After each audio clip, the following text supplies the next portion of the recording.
तो बाप के कंधे पर बैठकर बहुत दिन राजनीति की जो नाव है वो नहीं खींची जा सकती है।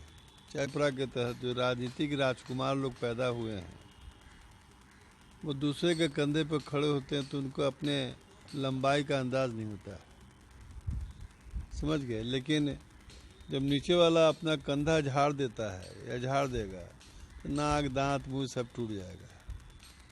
कई नेताओं से मिलने का सिलसिला जारी रखे हैं, उसी के अंतर्गत गुलाम गौस सर जी से अभी पूछेंगे हम कि ये जो विधानसभा है इसमें आप किस हिसाब से लेते हैं। अभी आप जदयू में हैं तो आप जदयू की ही तारीफ करते नजर आएंगे, मगर फिर भी परिणाम को लेकर आप किस तरह देखते हैं? तो बहुत जल्द जनता जो है परिणाम सुना देगी। हमारे विपक्षियों को भी पता है कि जनता क्या परिणाम सुनाने वाली है, इसीलिए वो हताश है, समझ गए, और अनाप शनाप बातें बोलते हैं। अब बिहार की जनता ने समझ लिया है कि जो काम करने वाला है उसी को वोट दिया जाए, और काम किसने किया है इस 15 साल की अवधि में सबको पता हो गया है। चाहे सड़कें हो, बिजली हो, पानी हो, शिक्षा हो, स्वास्थ्य हो, सबके नज़र के सामने है। मगर सर, शिक्षा और स्वास्थ्य एक ऐसा सब्जेक्ट है जहाँ पे लगता है अभी और भी बहुत काम करना बाकी है। जीवन जब तक आदमी का रहता है लगातार वो ये अनवरत चलने वाला सिलसिला है। विकास चाहे शिक्षा का हो, चाहे सड़क का हो या स्वास्थ्य का हो, ऐसा नहीं है। वैसे ही जैसे मान लिया अभी हमने खाना खा लिया तो शाम में खाने की आवश्यकता नहीं है, तो विकास भी वैसी ही है। ये निरंतर चलने वाली प्रक्रिया है। जब तक सृष्टि है, जब तक मानव है, ये निरंतर चलती रहेगी। अच्छा, इस विधानसभा में कितनी सीटें तक आ सकती है एनडीए की? हम बहुत भारी बहुमत से जीतने का काम करेंगे। फिर भी सर पुराने मैं ज्योतिषी नहीं हूँ जो अंक गणित बता दूँ। 2010 की तरह कहीं उससे भी ज़्यादा होगा। उससे भी ज़्यादा। हाँ। और तेजस्वी से क्या आशा रखते हैं कि वो? हमारा आशीर्वाद है, फले फूले बढ़े, मेहनत करे। और इस बार वो दावा जिस हिसाब से कर रहे हैं क्या लगता है? अच्छा, दावा करने में क्या लगता है, कोई खर्चा होता है? बहुत लोग दावा कर रहा है, बहुत सारे राजकुमार दावा कर रहे हैं। अच्छा, चिराग पासवान जी को लेकर आप? हम किसी पार्टी के बारे में नहीं बोलते। आप डरते हैं सर? नहीं, डरता तो मैं सिवाय अल्लाह की किसी से नहीं डरता हूँ। डरूँ किससे? तब क्या कर लेगा कोई तो। लेकिन मैं सभी राजकुमारों को मेरा आशीर्वाद है कि वो अपने पिताजी के कंधे से उतर कर जो है अपने मेहनत करें, गांव घर में जाएं, लोगों के दुख सुख को समझें, ओला पत्थर पानी ये सब देखेंगे तब ना जीवन का अनुभव होगा। कंधे पर बैठ के किसी का लंबाई ऊंचा होता है क्या?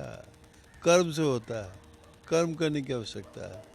इसलिए सभी राजकुमारों को मेरा आशीर्वाद है, शुभकामना है, वो फले फूले, लेकिन मेहनत से ना फले फूलेंगे।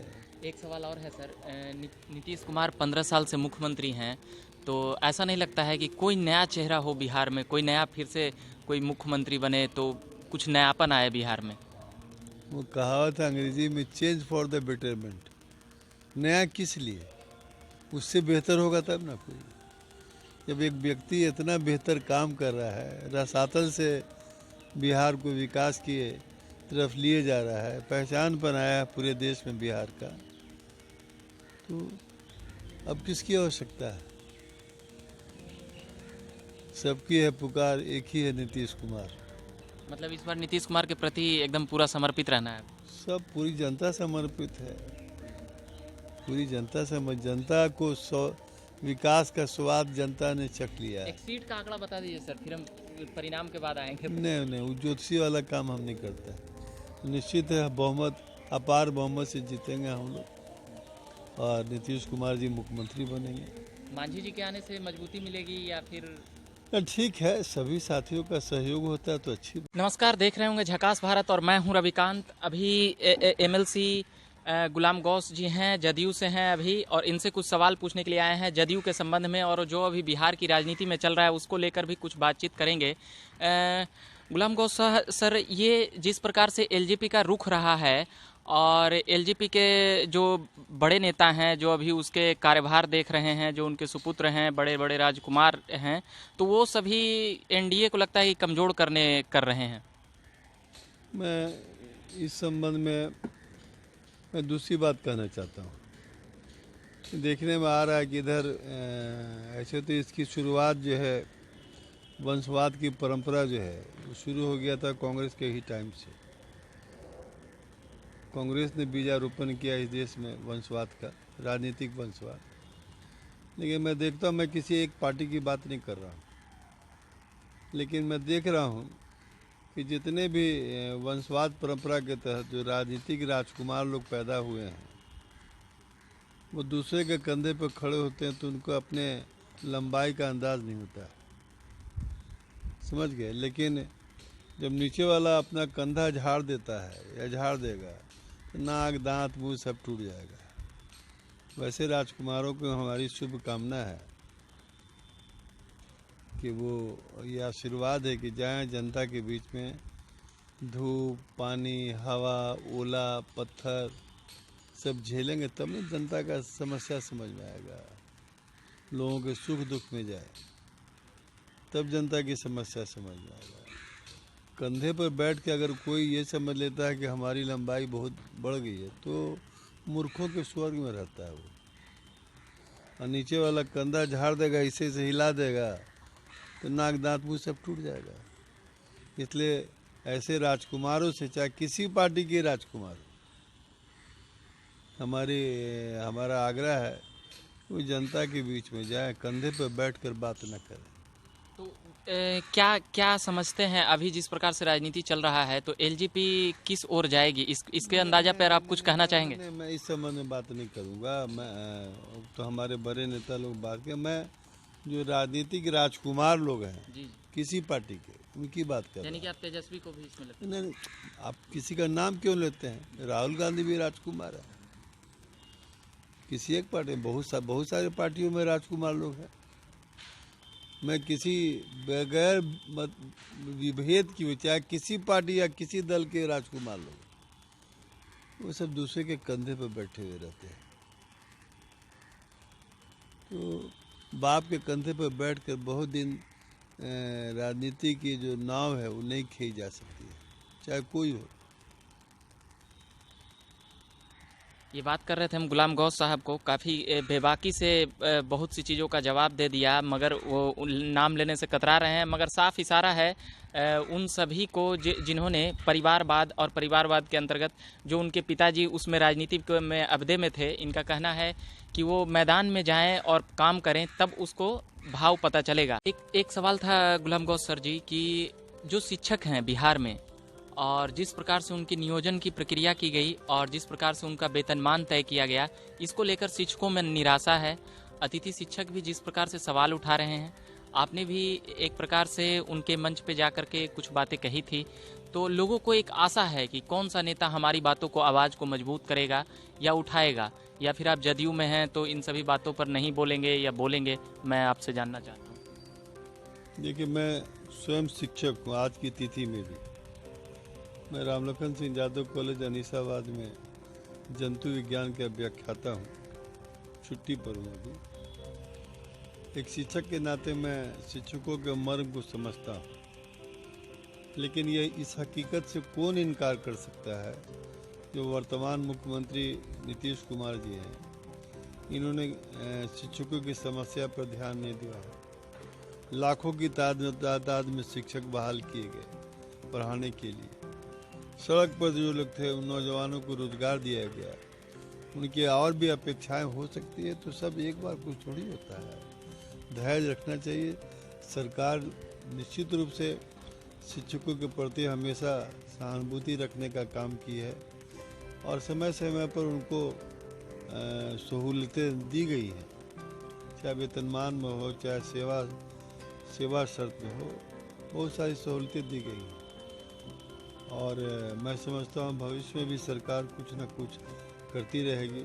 अभी हाल में भी किया है। अभी देखिए, कल कैबिनेट का डिसीजन था तो शिक्षकों को सुविधा दी गई है।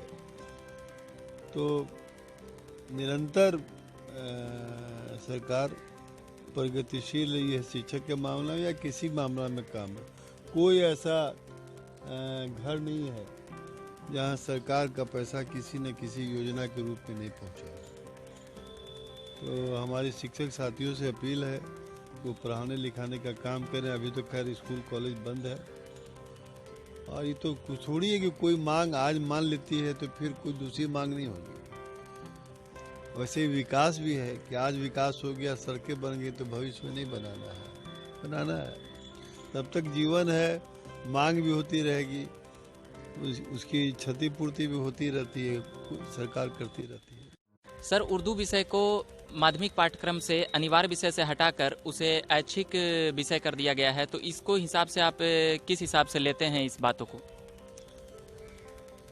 देखिए, 15/5/2020 के पहले उर्दू विषय जो है माध्यमिक पाठ्यक्रमों में अनिवार्य विषय के रूप में MIL ग्रुप में शामिल थे, समझ गए। लेकिन 15/5/20 को शिक्षा विभाग की एक अधिसूचना जारी हुई, जिसके तहत उर्दू विषय जो है अब MIL से माने अनिवार्य विषय से हटके ऐच्छिक विषय के रूप में हो गया है, जो उर्दू के विकास के लिए उचित नहीं है। मतलब कि सर उर्दू को पीछे लगता है? नहीं।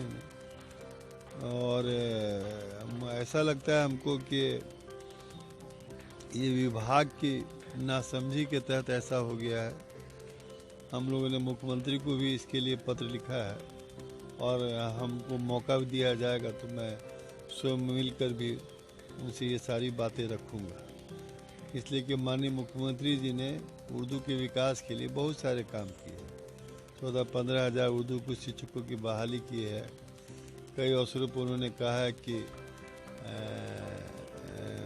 प्रत्येक स्कूल में जो है उर्दू शिक्षक बहाल किए जाए। बहुत प्यारी भाषा है। इसने इनकलाब जैसा नारा दिया है, और इनकलाब ने इस मुल्क को आज़ादी दिलाई है। मुख्यमंत्री के प्रयास से हम लोगों को लगता है कि इसमें सुधार हो जाएगा। उर्दू विषय से भेदभाव हो रहा है क्या सर आपके हिसाब से? नहीं, ऐसा बात नहीं है। जिस मुख्यमंत्री ने इतनी सारी शिक्षकों की उर्दू शिक्षकों की बहाली की, जिसने कई अवसरों पर कहने का काम किया है कि सभी लोगों को उर्दू सीखना चाहिए, चाहे किसी समाज किसी पंथ को हो। हमारी इच्छा है, बल्कि उन्होंने ये भी कहा हमारी इच्छा है कि प्रत्येक विद्यालय में उर्दू शिक्षक बहाल किए जाए। उनको अपने इस बात का दुख है कि मैं उर्दू नहीं पढ़ सका, इसलिए कि जब वो कहीं पढ़ते थे तो वहाँ उर्दू शिक्षक नहीं थे। तो भेदभाव का कोई सवाल नहीं। ये हम बात कर रहे थे गुलाम गौस साहब से। अगर आप इनके पास आएंगे तो ये एक शिक्षक के तौर पे ही नहीं, और भी कई बातें बताते हैं, सिखलाते हैं। और पार्टी पॉलिटिक्स पर भी हमने सवाल लिया, ये राजकुमारों पर काफ़ी बेबाकी से बोले। उसके बाद फिर शिक्षक का मुद्दा हो या फिर उर्दू भाषा को लेकर जो नियमित पाठ्यक्रम से माध्यमिक पाठ्यक्रम से उसे ऐच्छिक विषय में कर दिया गया है, उसको लेकर भी अपनी बात रखते हुए नजर आते हैं।